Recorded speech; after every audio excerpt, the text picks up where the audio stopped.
Salmon, essential to the chain of life and a significant part of the cultural heritage of all the native tribes of the Pacific Northwest. Salmon populations have rapidly declined in recent years due to overfishing and climate change. The Confederated Tribes of the Colville Reservation in north central Washington are addressing the issue and have stepped up their salmon recovery efforts by opening up a salmon fish hatchery at the Chief Joseph Dam on the Columbia River near Bridgeport, Washington. So, how do fish hatcheries work?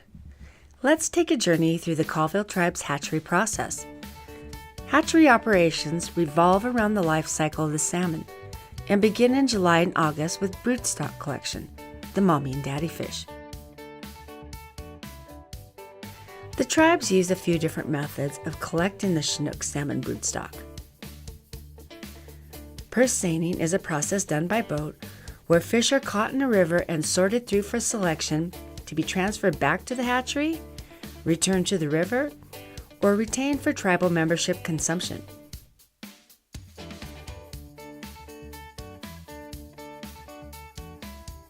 At the Okanagan River Weir, fish are trapped in a pen and sorted by staff.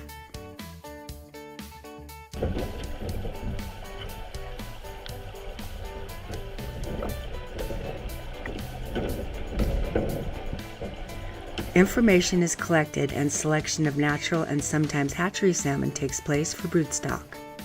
The rest are returned to the river. So when we collect our spring CHINOOK here at the hatchery, what they're going to do is they're going to come upriver, they're going to home in on our trap, and they're going to come up into that trap, and we're going to be crowding them into an elevator. Now once they're in that elevator, the floor lifts up to a point that allows us to work with the fish.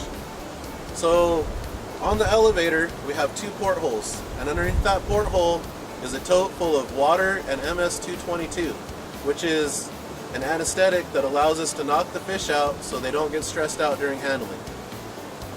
At this point, when they're under or knocked out, we're going to take them out, we're going to scan them for pit tags or coated wire tags, and we're also going to use the ultrasound to determine whether it's a male or a female. Now after the sex is determined, we're going to take a length and a weight, and then the females get 2 shots of antibiotics, the males get 1. After this is done, the computer is going to tell us which raceway to take them to, and they're going to be held there until it's time to spawn. And the reason that we take the information or the data on the length and weight is then we can use that information to kind of figure out how many eggs a female can hold at a certain time.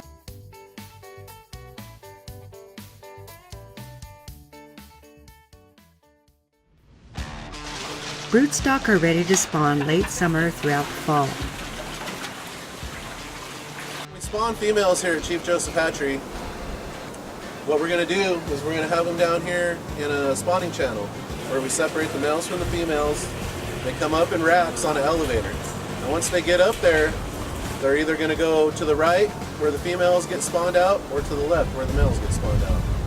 Right now we're going to talk about females. So what we do is we take a female out of the rack and we hang her on a bipod hook we have.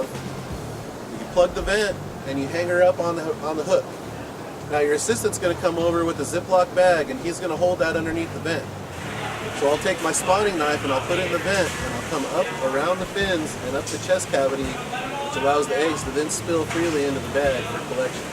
And once you get a male out of the rack, what you want to do is you want to use gravity to your advantage. So you want the fish's head up high and the tail down low so that the milk is running downhill to the vent. So what you're going to do is you're going to stick them on your knee, you're going to hold the head up and you're going to run your hand down that fish's belly, which is called milking the fish. Now your assistant's going to hold a Ziploc bag open underneath the vent, and that's going to allow him to catch the milk as it comes out of the fish's vent. At this point, you'll seal the Ziploc bag almost all the way, and then you're going to put a little shot of oxygen in there to allow the milk to breathe while it's sitting in the cooler waiting to be transported up to Chief Joseph Hatchery incubation with the eggs. Fertilization takes place in a large bucket. gently mixing the milk from 2 males with the eggs to ensure the highest percentage of egg fertilization. The eggs are allowed to sit and fertilize for approximately 1 minute before being rinsed and poured into a strainer.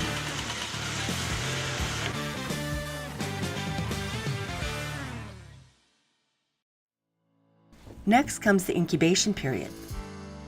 Incubation time takes about 90 to 120 days. During this time, the water temperature is manipulated to control the hatch time, ensuring that all eggs do not hatch at the same time.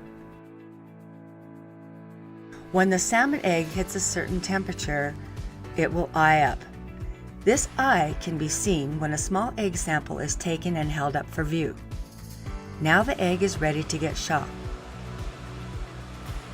The eggs that have eyed up are poured from the incubation tray into a large sink with water. They are brushed lightly down a drain by a hatchery worker and into a strainer. This process takes about 2 to 3 days, allowing the strong eggs to get a good red color.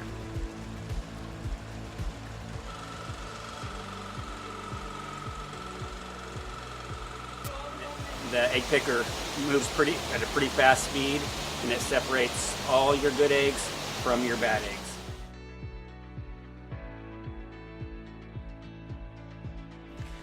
When the salmon egg hatches, it is called an elvin. As the nutritional yolk sac depletes, it begins to close up, or what hatchery workers refer to as buttoning up. And the small salmon hatchling is now officially a fry.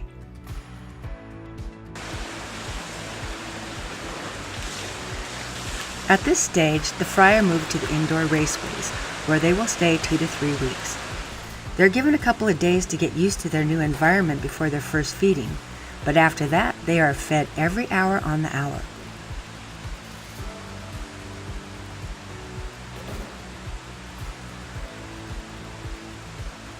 The salmon are growing fast now, and after 2 to 3 weeks in the indoor raceway, they are moved to the outdoor raceway, where they will stay another 2 to 3 months.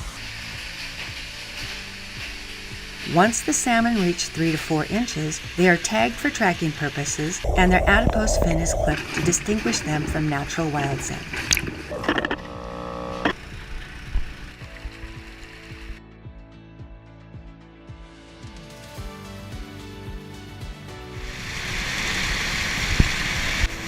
Now they are ready for the acclimation pond. This is a freshwater pond composed of the river water and near the river that the salmon will be released into.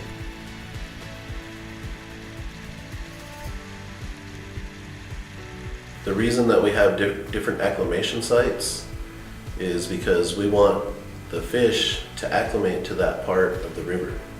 So what they're doing there is, in those acclimation ponds, they're acclimating to that water, to the scent, to everything that's in that water. So essentially, when those fish are released from that pond and they go out to the ocean and then migrate back in 3, 4, or 5 years, they will home in on that site that they acclimated to, and that's where we want them to return to.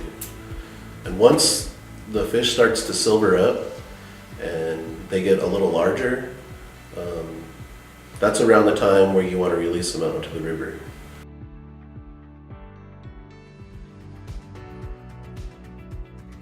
After they have been released, the young salmon will stay in the river, often close to the estuary, for about 6 months to a year before beginning their journey in the open ocean as an adult CHINOOK salmon.